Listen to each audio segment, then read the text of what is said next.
Alright guys, today we are doing the Wild Force Predazord Megazord, owned by the Luner Ranger.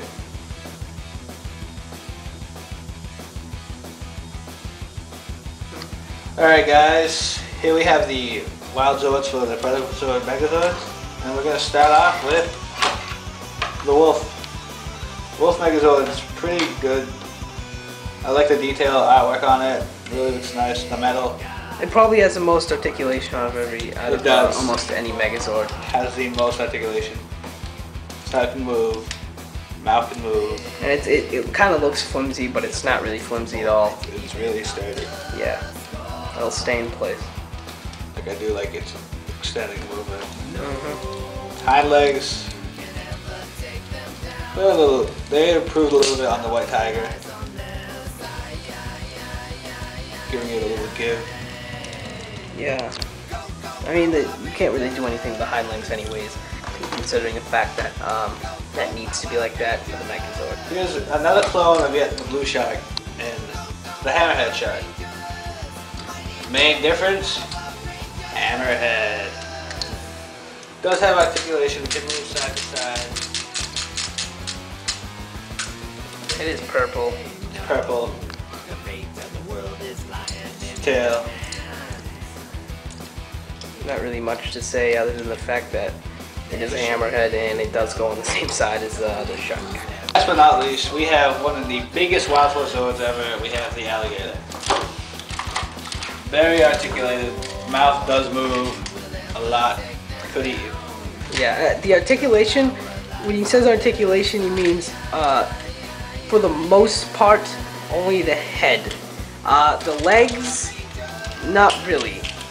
Just the feet. The tail has probably the most articulation out of all the parts, and it does come off. Tail moves really good. The legs can move like that. Note there are some missing parts, considering the fact that we got it from eBay. Yeah. And that was probably the cheapest one we could find. Yeah. Now we are going to make the Megazord. First we remove the alligator tail. Probably one of the quickest Megazords to make. We fold down the back legs and just flatten up the feet. Take these things, fold them back. Take the head, fold it down, and then pop up the little head. And that's the body and the legs very quickly put together. And then we just take the shark, fold in the shark. Make sure it's looking right.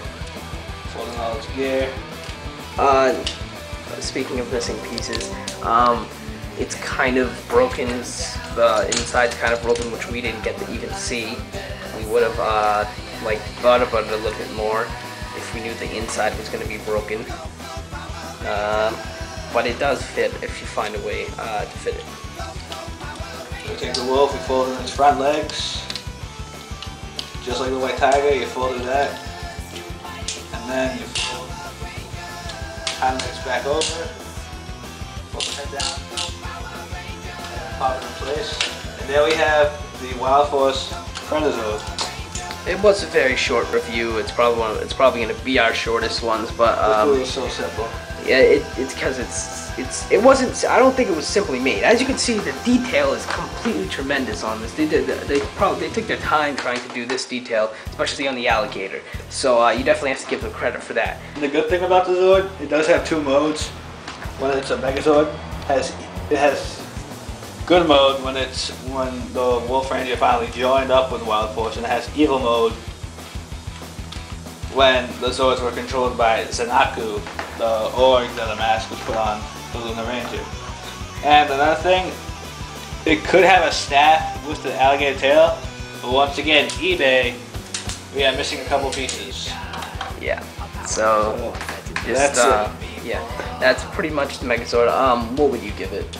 I give this Megazord a 7 out of 10. 7 out of 10. Yeah. Wild Force Zords are pretty good. The only thing I don't really like about it is it's missing a couple. It doesn't really have I'd like it if it had another Zord to have legs instead of the alligator being the legs, body, and the head. So it's kind of weird. I'd rather have the regular 5 Zords, even 4 Zords. Creativity, I'd probably give it a maybe 7 out of 10. Balance, it's the best. It's nothing really to say about balance because it's probably the sturdiest one out of all of them. It's 10 out of 10 because it will never fall. I mean, even if you take the hand off, I don't think it would actually fall at all. Yeah, it really has a very good balance considering the fact that most of its weight is on the body, the head, and the legs.